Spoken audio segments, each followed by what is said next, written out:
찬양대회 찬양 감사합니다. 또 예배 가운데 나오시는 성도님들 감사합니다. 축복합니다. 오늘 이 말씀에 등장하는 가이사라고 하는 곳에 한 인물에 대해서 성경이 이야기를 하고 있습니다. 그 주인공은 바로 고넬료라고 하는 사람이 오늘 성경의 설교 가운데 주인공이라고 할 수 있겠습니다. 그를 설명하기를 성경은 이탈리아의, 즉 당시의 로마의 백부장이었다라고 그렇게 이야기를 하고 있습니다. 그 어떤 성품의 사람인지는 성경이 다 기록되어져 있지는 않지만 로마 군대의 백부장이라고 하는 사람이 어떤 사람인지에 대해서 역사수자 폴리비오스라고 하는 사람은 백부장의 선발 기준에 대해서 이렇게 기록을 하였습니다. 그들은 무모한 돌격자가 아니라 냉철하게 판단하고 위기의 순간에도 흔들리지 않는 사람이어야 한다. 자신의 위치를 끝까지 지키며 필요할 때 전우들을 위해 기꺼이 목숨을 걸 수 있는 자여야 한다. 굉장히 용망한 이야기를 하고 있죠. 전우를 위해서 가장 앞에서 또 가장 처절하게 남을 위해서 헌신할 수 있는 사람, 그런 사람이 백부장이다 라고 이야기를 하고 있으며, 또 그들의 인품과 실력에 대해서도 이야기하기를 단순히 칼만을 잘 쓰는 사람이 아니라 읽고 쓰는 행정적인 능력들이나 병사를 휘어잡을 수 있는 리더십을 가진, 그러니까 무리 안에서도 존경을 받는 사람이 백부장이라고 하는 것입니다. 그 다음에 실전에 대한 경험도 풍부한 사람이 백부장이었습니다. 당시에 백부장이라는 사람은 낙하산 인사가 있을 수 없었다고 합니다. 왜냐하면 부대에 들어와서 가장 밑에서부터 시작하여서 이 100명의 사람들을 거느리기 위해서 한 15년이나 20년 정도의 시간이 필요한데, 모든 전쟁터의 가장 최전방에서 열심히 뛰어야지 백부장을 얻을 수 있는, 백부장이라고 하는 지위를 얻을 수 있는 사람이라고 하니 실전 경험이 있어서도 누구에 뒤처지지 않는 베테랑 지구 군인이라고 말할 수 있습니다. 그러므로 인해서 파격적인 급여도 많이 지급이 되었는데, 일반 군인들에 비해서 최소는 15배, 아주 많게는 60배까지 많은 급여를 받았던 사람이라고 합니다. 그러나 우리가 고넬료라고 하는 사람이 대충 어떤 사람이라는 것은 알 수 있죠. 우리가 가서 만나보진 않았지만 그는 참 세상적으로도 덕망이 있는 사람이었고, 리더십 있는 사람이었고, 국가를 사랑하는 사람이고, 사람들을 통솔할 수 있는 리더십을 가지고 있는 그런 사람이었습니다. 그런데 성경은 여기서 더하여서 고넬료라고 하는 사람은 신앙이 있는 사람이었다, 하나님을 사랑하는 사람이었다라고 그렇게 말씀을 하고 있습니다. 2절 말씀에 그가 경건하여 온 집안과 더불어 하나님을 경외하며 백성을 많이 구제하고 하나님께 항상 기도하더라 라고, 성경은 고넬료라고 하는 사람이 이방 사람이지만 로마 사람이었지만 하나님을 사랑하는 사람이었고, 많은 사람들에게 선행을 행하는 사람들이었고, 날마다 기도하는 신앙의 사람이었다라고 표현을 하고 있습니다. 그런 사람을 향하여서 오늘 하나님께서 고넬료를 찾아오셨습니다.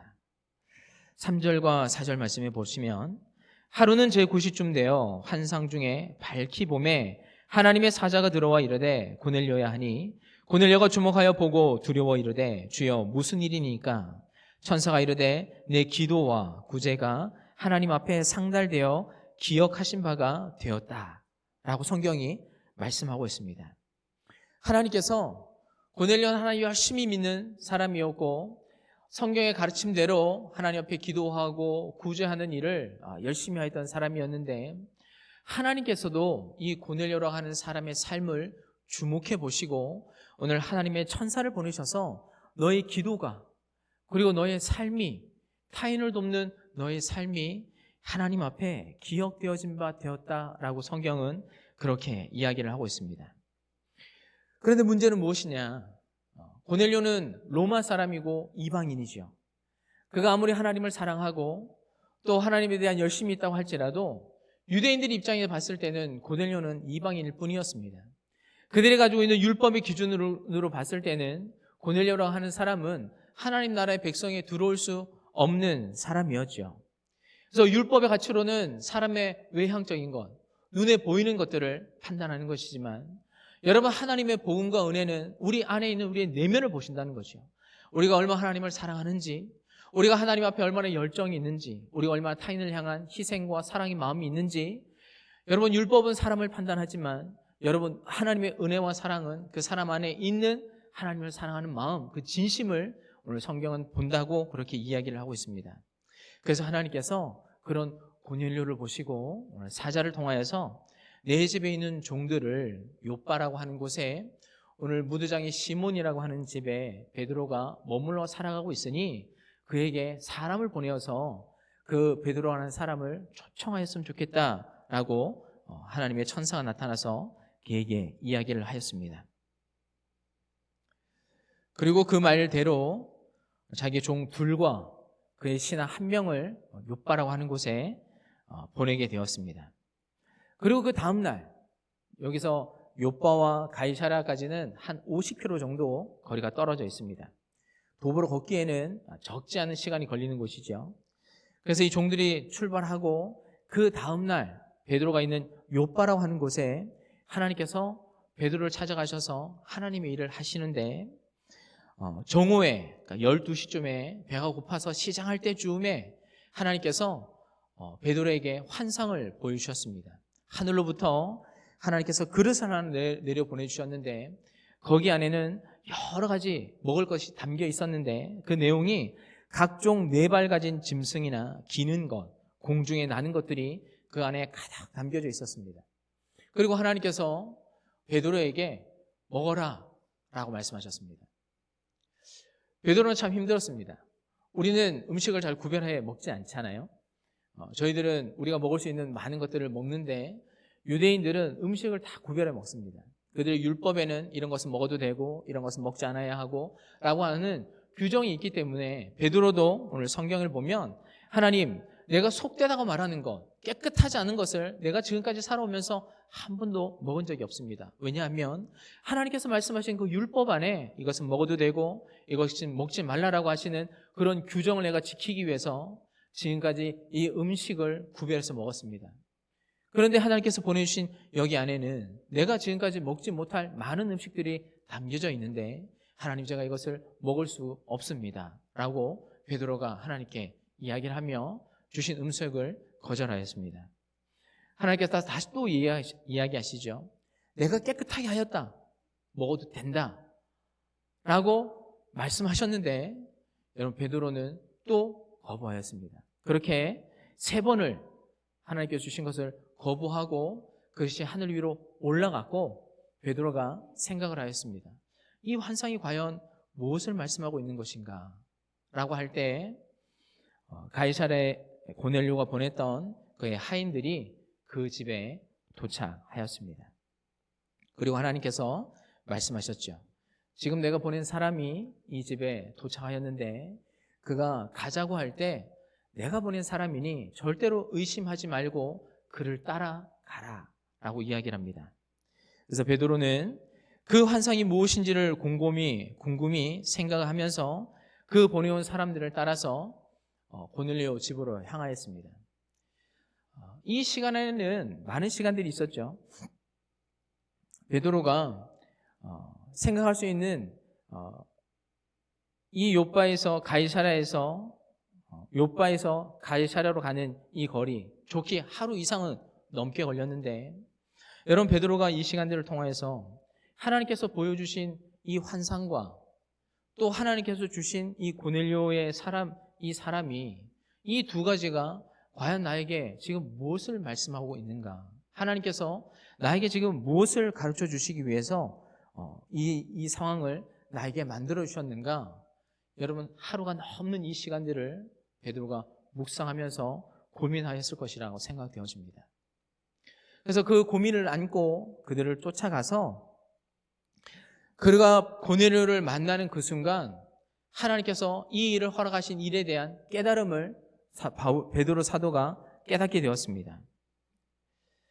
34절과 35절 보시면, 우리가 읽진 않은 말씀이지만 10장 34절과 35절에 보시면 베드로가 입을 열어 말하되 내가 참으로 하나님은 사람의 외모를 보지 아니하시고 각 나라 중 하나님을 경외하며 의를 행하는 사람은 다 받으시는 줄 깨달았도다.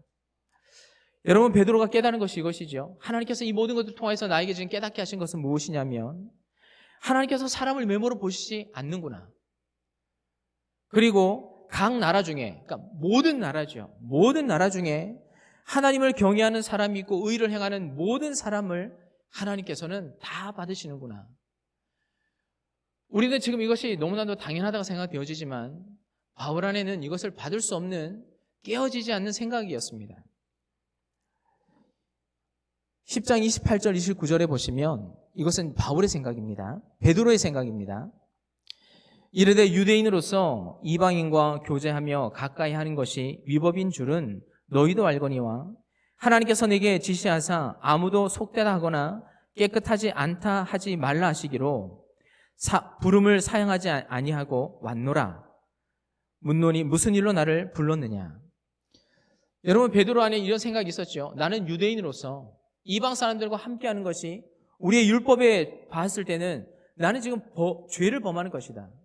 절대로 이방인과 함께 섞일 수 없는 것인데 하나님께서 지금 나를 통하여서 그 음성을 통해서 가라고 하셨기에 여기까지 왔는데 지금 하나님의 말씀을 따라 와서 내가 깨닫는 것은 무엇이냐면 하나님은 사람을 외모로 차별하지 않는구나. 그리고 모든 나라 사람들, 하나님을 예배하고 의를 행하는 모든 사람들을 하나님은 받으시는구나 라는 것을 베드로 자신이 고백하기를 내가 그것을 하나님 앞에 깨달았다라고 이야기를 하고 있습니다.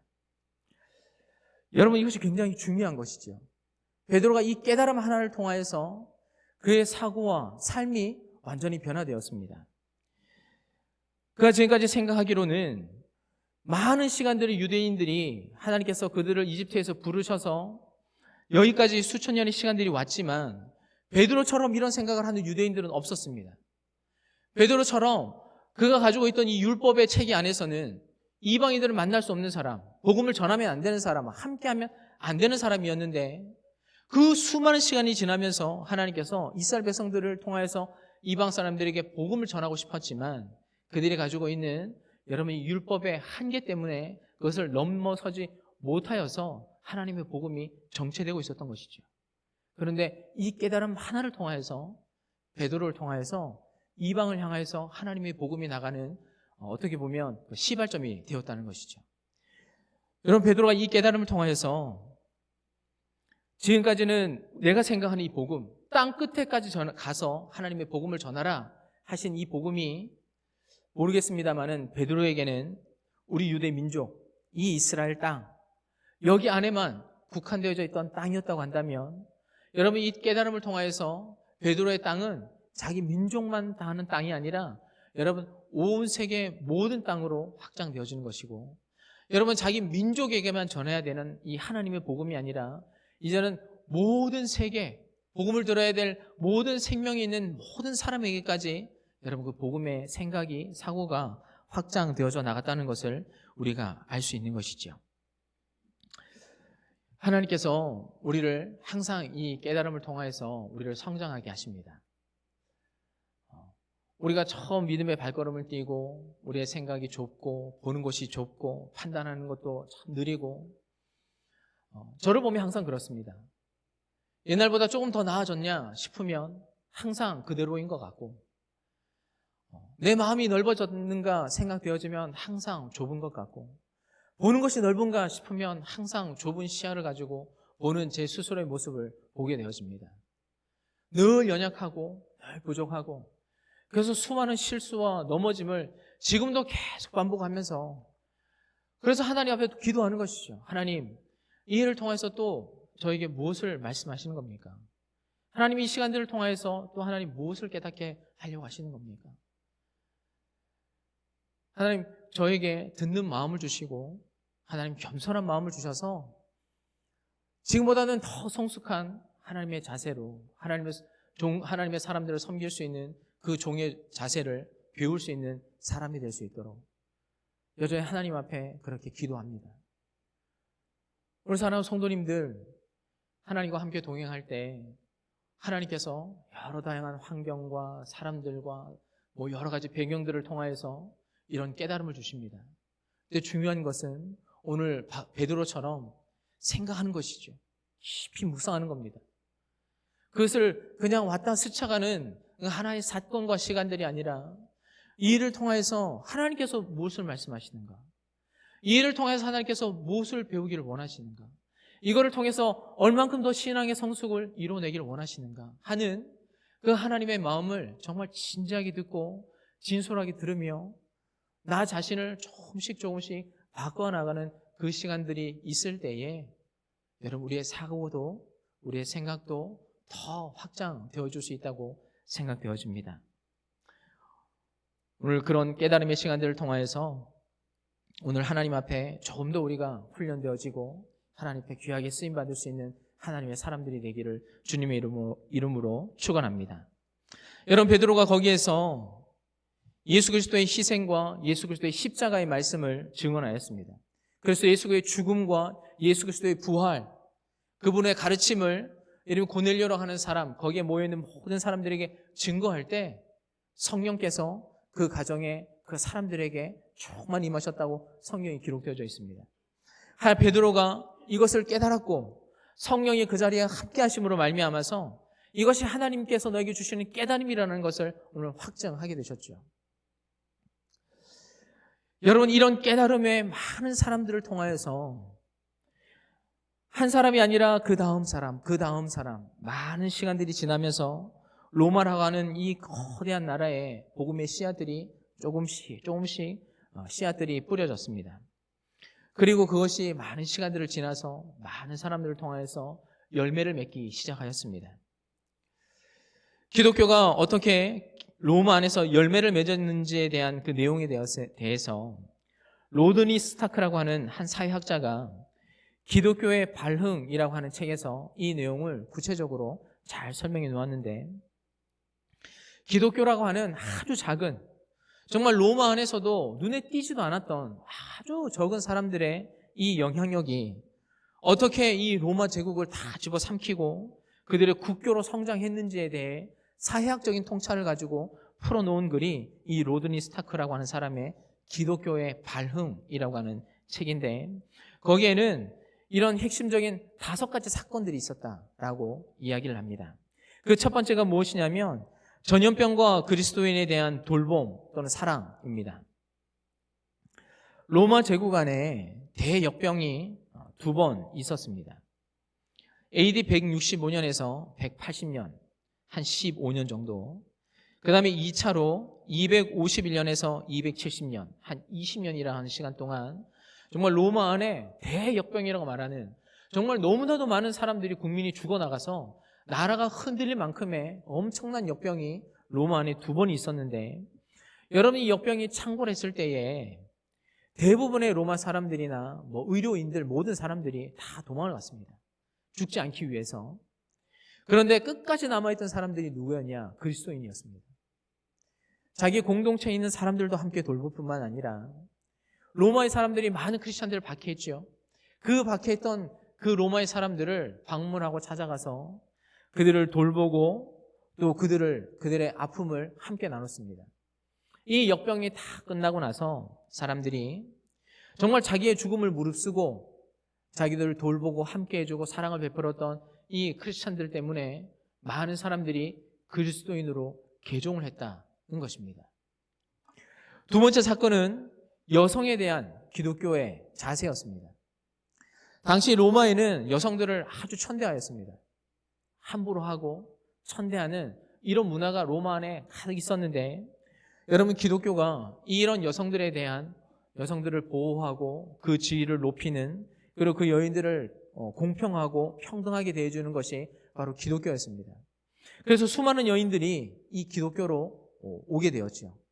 그리고 그 여인들이 예수를 믿음으로 인해서 자기뿐만 아니라 자기 가정에 있는 남편들에게도 복음을 전하고, 그리고 그 여인이 낳은 아이들에게도 신앙을 전수하여서 기독교인들이 로마 안에서 많이 확장되어지고 늘어났다는 것이죠.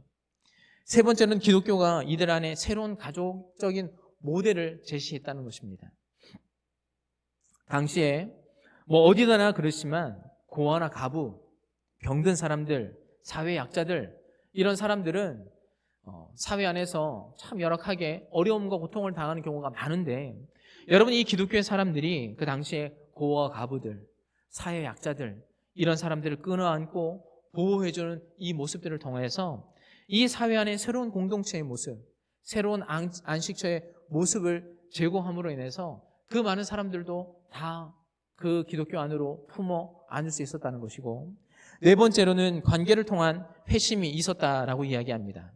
그래서 무엇이냐면 대부분 복음을 전하는 것이 예수를 믿으십시오라고 하는 것이 아니라 내 가까운 있는 사람들, 지인들, 친척들, 또 친구들, 이런 사람들에게 예수를 믿게 하고 권하여서 대다수의 사람들이 인맥을 통해서 예수님을 믿었다고 하는데, 그 이유가 무엇이냐면 여러분 충만한 신뢰를 줬다는 것입니다.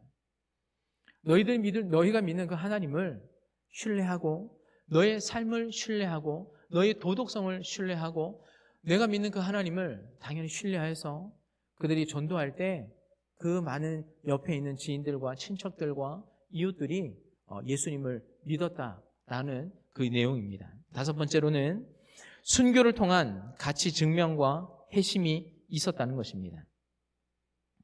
그 당시에 많은 성도들이 예수님을 믿는다는 것 때문에 여러분 십자가에 매달려서 화형당했습니다.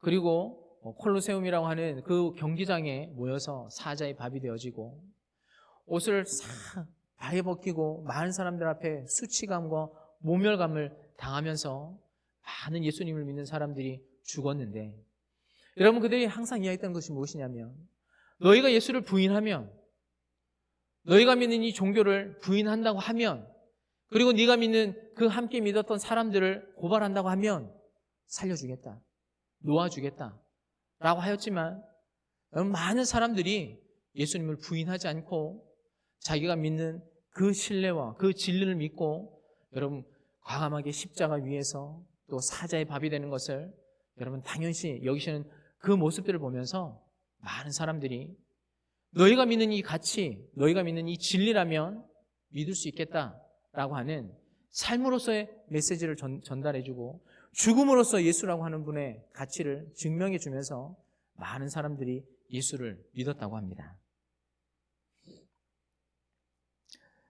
믿음을 삶으로 살았던 그들의 삶이 있었기에 여러분 로마 안에 복음의 씨앗들이 뿌려지고 그것이 싹 틔워지고 수많은 열매를 맺을 수 있었다는 것입니다. 오늘 우리들에게도 하나님께서 이 시대에 대한 사명을 저희들에게 주셨습니다. 우리들에게 복음을 주시고 또 우리들에게 사명을 주시고, 제가 앞에 했던 이 로마에 있었던 기독교인들이 했던 이 5가지 일들이 여러분 어떤 능력이나 기적을 필요한 일이 아니죠. 하나님의 탁월한 어떤 기적이 필요한 것이 아니라 여러분 우리가 가서 사람들에게 따뜻한 이웃이 되어주고 예수 그리스도의 사랑을 전해주고 사람들에게 소외받는 사람들, 또 많은 사람들로부터 어려움 당한 사람들, 사회의 약자들, 그런 사람들에게 우리도 얼마만큼 충분히 그들에게 다가설 수 있는 일입니다. 여러분 그런 일들을 통하여서 여러분 우리가 가지고 있는 이 복음을 확정하고 우리가 믿는 하나님을 세상 사람들에게 드러내고, 여러분 우리가 가지고 있는 이 진리가 참되다는 것을 우리가 세상 사람들에게 보여주어야 하죠. 오늘 그러기 위해서 여러분 베드로가 하는 사람이 자기가 가지고 있던 그 껍질을 깨고 나와야 했었습니다. 자기가 막혀져 있던 하나님 먹을 수 없습니다, 할 수 없습니다 라고 했던 그 껍질을 깨고 나왔을 때 그가 하나님 앞에 정말 복음을 위해서 귀하게 쓰임받는 사람이 될 수 있었다고 하는 것이죠. 오늘 저희들 안에도 저희들 안에 가지고 있는 껍질이 있죠. 다 사람마다 저마다 각각이 다 그런 껍질들이 있는 줄 압니다. 저도 마찬가지죠. 저희 안에도 이것을 보면서도 늘 다시 한번 생각하는 것은, 하나님 제 껍질이 무엇일까요? 하나님 제가 하나님 앞에서 벗어야 하는 것들이 무엇일까요? 깨어져야 할 것이 무엇일까요? 늘 돌아보면서 여러분 그것을 하나하나 여러분 하나님 앞에서 우리가 그 껍질이 깨어질 때마다 하나님 앞에 좀 더 성숙한 사람이 될 수 있고 하나님께서 쓰시기에 불편함이 없는 사람이 될 수 있다는 것을 오늘 본문을 통해서 제 스스로를 다시 한번 돌아보았습니다. 사랑하는 성도님들과 우리 교회 하늘빛 교회 공동체가 하나님 앞에 그렇게 쓰임받았으면 좋겠습니다.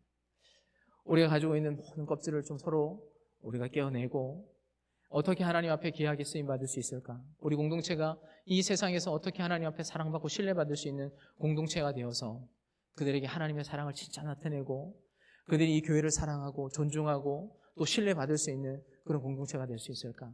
이것을 함께 우리가 기억하면서 우리가 가지고 있는 껍질을 깨어내고 하나님께서 우리를 보내시는 그 부름 앞에 우리가 순종하고 겸손하게 우리의 삶을 들여 정말 생명을 살리는 이 귀한 일들에 저와 우리 모두가 그렇게 하나님 앞에 귀하게 쓰임받을 수 있는 하나님의 백성들이 될 수 있기를 주님의 이름으로 축원합니다. 함께 기도하겠습니다. 살아계신 아버지 하나님, 우리가 하나님 앞에 귀하게 쓰임받는 사람들이 되었으면 좋겠습니다.